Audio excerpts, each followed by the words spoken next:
Okay, guys, we'll discuss the topic of supply chain today in our video. What is supply chain? What comes in your mind when you hear the word supply chain? Supply means distributing or supplying something, some product maybe, or service. And chain is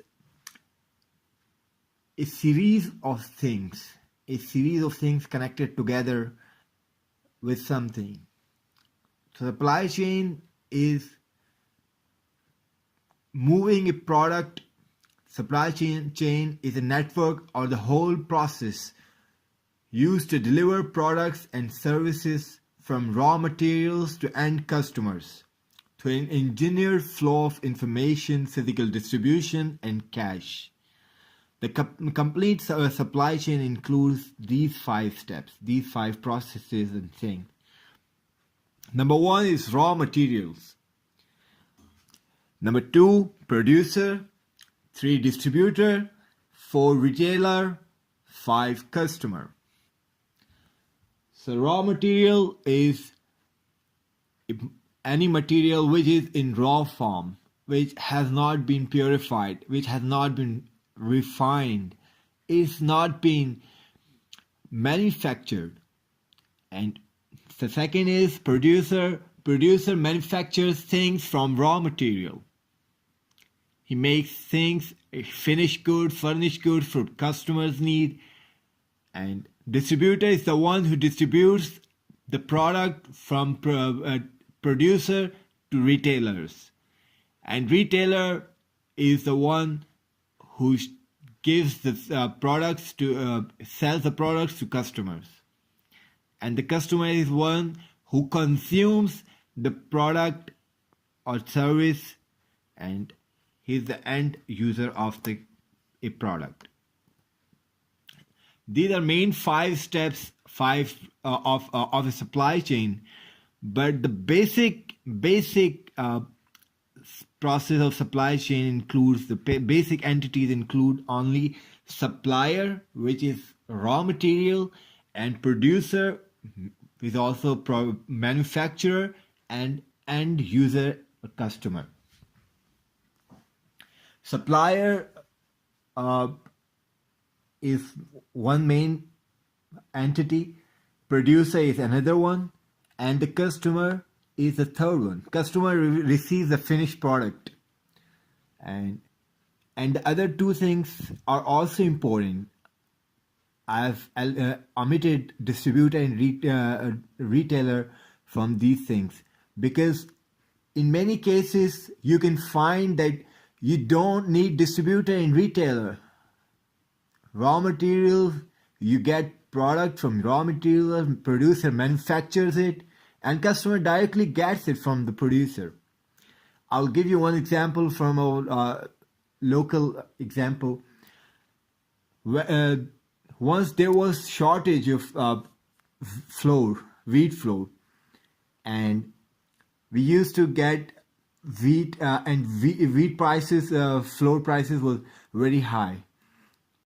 We'd go and get directly wheat flour from flour mills, which is located near our house. So we'll not wait it to come through distributor to retailer and add more price to it. So hence the supply chain is a network between a company and its suppliers to produce and distribute a specific product, and the supply chain represents the steps it takes to get the product or service to the customer.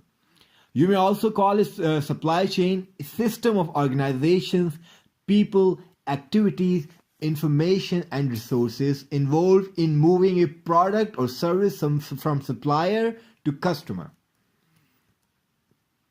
Supply chain activities involve the transformation of natural resources, raw materials, and components into a finished product.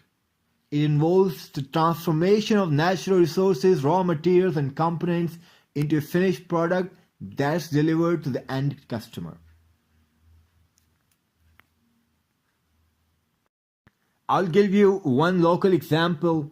One chai wala is the one who brews tea, and sells it to his customer. This involves whole supply chain. The tea is refined, manufactured in a company, and he gets it from it. And milk is he gets milk from dairy farms, and he gets sugar from sugar mills, and then he manufactures tea from it and then sells it to his customers. There's one thing that can add value to your product. It's known as value addition. It plays big role in adding monetary value to the product. Just imagine if there's a local chai wala and there's a chai wala at Seaview. The one at Seaview will be more expensive because it has value addition. It has added value to his product because it's located at sea. He has a good airy space for customers. In a sophisticated supply chain system, used products may re-enter the supply chain at any point where residual value is recyclable. Such as we can see used products being sold in our local markets, such as used furniture, mobile phone, cloth, bags, shoes, etc., etc. A typical supply chain begins with political regulation of natural resources, followed by the human extraction of raw material, and it includes several production links, for example component construction, assembly and merging, before moving on to several layers of storage facilities of ever decreasing size and increasingly remote geographical locations, and finally reaching the consumer. Or what's the origin of supply chain management? In the 1980s, the term supply chain management was developed to express the need to integrate the key business processes from end user through original suppliers. With raw material is original supplier. Original suppliers are those that provide products, services, and information that add value for customers and other stakeholders. The basic idea behind supply chain management is that companies and corporations involve themselves in a supply chain by exchanging information about market fluctuations and production capabilities. Keith Oliver, a consultant at Booz Allen Hamilton, is credited with the term's invention after using it in an interview for the Financial Times in 1982. Keith Oliver is founder of supply chain management term. What is supply chain management? Basically, supply chain management is the management of the flow of goods and services and includes all processes that transform raw materials into final products. It involves the active streamlining of a business's supply-side activities to maximize customer value and gain a competitive advantage in the marketplace.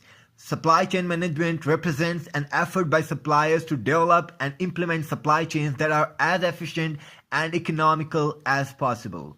Supply chains cover everything from production to product development to the information systems needed to direct these undertakings.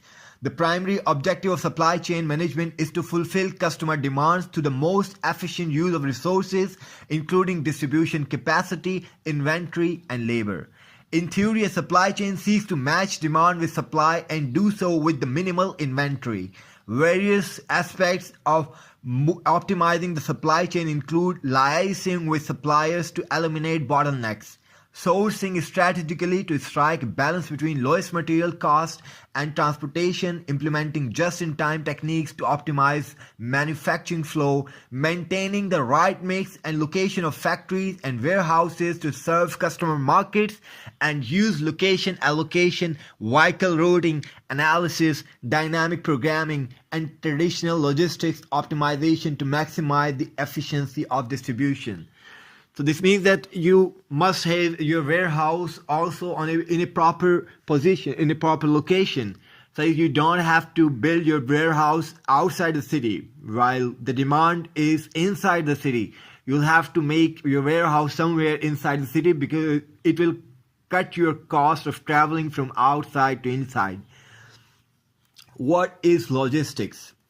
Logistics is management of the supplies and transport required for an operation. The term logistics applies to activities within one company or organization involving product distribution, where supply chain additionally encompasses manufacturing and procurement and therefore has a much broader focus as it involves multiple enterprises, including suppliers, manufacturers, and retailers working together to meet a customer need for a product or service. Starting 1990s, several companies chose to outsource the logistics aspect of supply chain management by partnering with a third-party logistics provider. Companies also outsource production to contract manufacturers.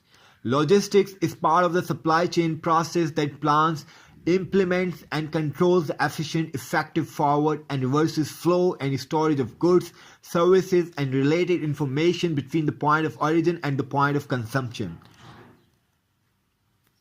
There are 7 R's of logistics, which includes R for right product, right customer, right time, right place, right condition, right quantity, and right cost. You have to take care of these 7 R's in logistics. I'll give you one example that you may find at your home. Your mom prepares biryani and she finds you at home and she knows that you are the person who will go to deliver the biryani at your uncle's home. She asks you to give this biryani to your uncle's home because he's the one who likes it the most. And she asks you to make sure that you deliver it to your uncle. And she asks you to give it on right time. Don't delay it, because when you'll delay it, the product's quality will decrease. And hand it over to him at his house, not elsewhere. Unless he's at his workshop, or you deliver it at his workshop or somewhere else. You have to give it at the right place and make sure that the condition of the product is right, because when you deliver the biryani, it's in right condition. The condition I'm giving you, this should be, you have to maintain the same condition and the same quantity, lest you take some from it or you make it fall on somewhere. And right cost, take care of right. So this example also fits logistics. There are 4 cycles of supply chain. Number 1 is customer cycle. Number 2 is replenishment cycle. 3 is manufacturing cycle. 4 is procurement cycle. So in customer cycle, it deals with customer and retailer. It deals between customer and retailer. All the products, selling, buying things between customer and retailer is known as customer cycle. Replenishment cycle. Replenishment means filling again by supplying what has been used up. So when retailer is finished up, he is sold products to different customers, and there's been a gap. There's been a gap of supply. So distributor has to fill that gap. Distributor has to fill products that has been sold up. So the cycle between retailer and distributor, all the buying and selling between retailer and distributor is known as replenishment cycle. The third is manufacturing cycle. Manufacturing cycle involves producer and distributor. All the buying and selling and dealing, all the things that's been done between producer and distributor is known as manufacturing cycle. Is the cycle when producer is manufacturing this product and selling it, or he has to deliver it to his customers. So the dealing between distributor and producer, manufacturing cycle. Then comes procurement cycle. Procurement is the act of getting possession with effort of something. So the procurement cycle involves supplier and producer. Supplier is the one who supplies the raw product, energy, service in raw form. And the producer has to manufacture. The procurement cycle is producers getting raw material, raw product, and manufacturing it. All the dealing between supplier and producer is procurement cycle. Then there comes sub-process cycle. Sub-process cycle.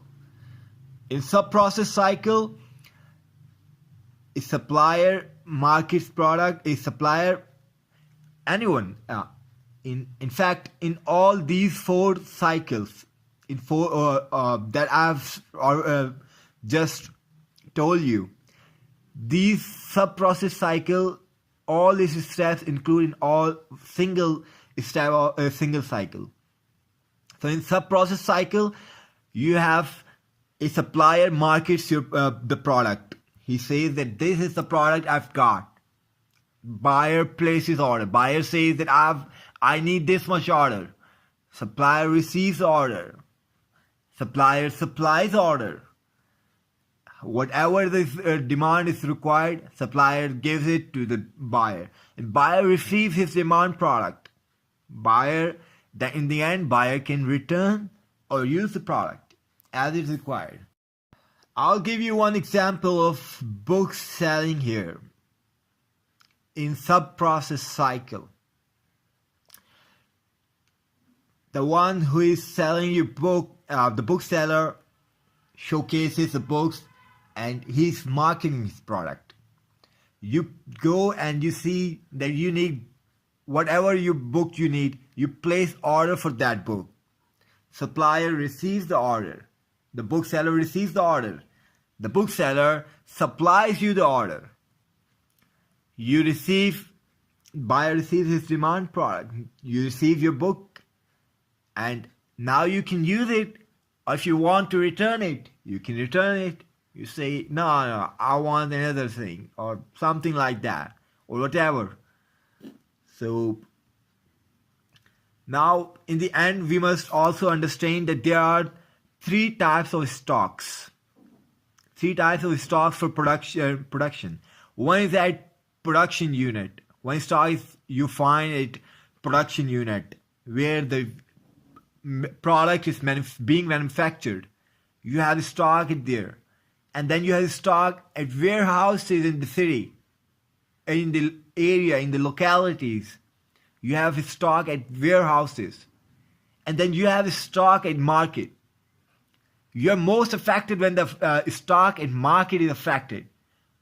You'll have to make sure that never ever the stock at market is reduced. The stock at warehouse, if the stock at warehouse reduces somehow, to some extent, this does not affect your business. If the stock at production unit is reduced, this does not affect your business until and unless the stock at market is reduced. Your business is not going anywhere. But if your stock at market is reduced, a customer goes to the market and asks that he wants your product, and he finds that your product is short in the market, this is your failure. This is your failure. You make sure that the market has abundance of your stock, your product. Supply chain has big value in every business. This exhibits that supply chain has a big value in every business. You have to go through all this chain to make your product valuable. I'll give you one example of CPAC. Why China is doing creating CPAC through Pakistan? Because this will shorten his route to the world market.